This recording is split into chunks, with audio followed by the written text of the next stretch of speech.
AI katika ufundishaji wa lugha ya Kiingereza shuleni kote ulimwenguni yameanza kuimarika. Hatua hiyo inalenga kuleta mapinduzi ya sekta ya elimu.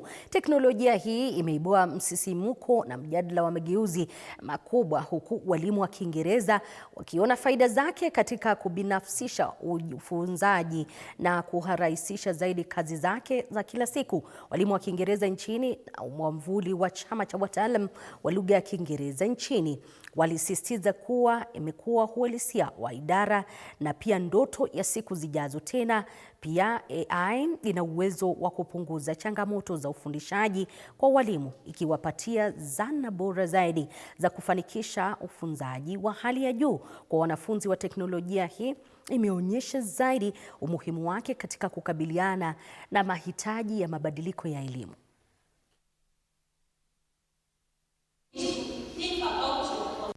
Artificial intelligence has really affected and improved the teaching of English, because last year, from July up to February this year, we were involved in a project by the British Council, and then we were doing something on assessment, and we incorporated artificial intelligence in assessment, especially ChatGPT. So it made the work of the teacher easier, because the teacher could easily ask ChatGPT how to do something, and then the teacher would adapt it in his own situation.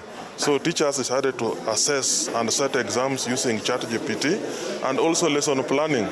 It's very easy, and even writing. You tell the artificial intelligence what to do, and then you just do it. But it needs a lot of guidance, because you know it's not a teacher. So you are saying it's very good and helpful to the teacher and the learner, but it should not replace the teacher. But it's a very good asset, and the teachers have embraced it. And I'm sure that most teachers who are now writing even their proposals, thesis and whatever, are using artificial intelligence. So it's something that they have incorporated in their educational system. The only challenge is how to involve the learners, because in the Kenyan system, we don't allow them to use mobile phones in class. You know, some of the languages are dead, like Latin. That's why it's still used as a media of communication for very conservative languages like medicine and law, and also in other languages like canonical languages that are used in some denominations. But English being what it is, and being dynamic as it is important that artificial intelligence be used in terms of collating the different dialects, because I'm sure when I speak and some other person speak, you can pick that dialect is not the same. Some of the emerging issues, some of them come from the environment challenges, like we have climate change. It's out here for us to see, and even now it's raining actually. So how do you bring that into the classroom? Because these learners come to your class not in a vacuum. They bring in the issues they are facing out there. So how do you help them learn language while looking at things that are happening out there? There's climate change.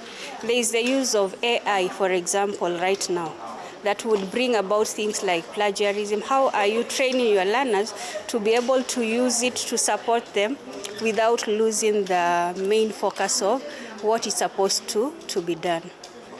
In fact, teaching Tanzania, especially English language, has been challenging, because our first language is Kiswahili, and the many of us use English when we join secondary levels from Form 1.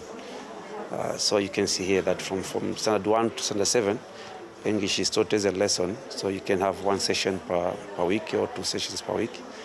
So when you join secondary school, it becomes difficult for you now to go with the syllabus, to go with the subjects, because the language used there is English. So even teachers, we as English language teachers sometimes face difficulty in teaching, because we find our learners have got a very low standard of English. So we use much energy to make them understand what we teach them and to go with us. But good enough, since the government has introduced the competence-based approach, and so we use the communicative English, so we've been doing a lot to our students to make them understand what we teach. And we thank God that things are now going okay. na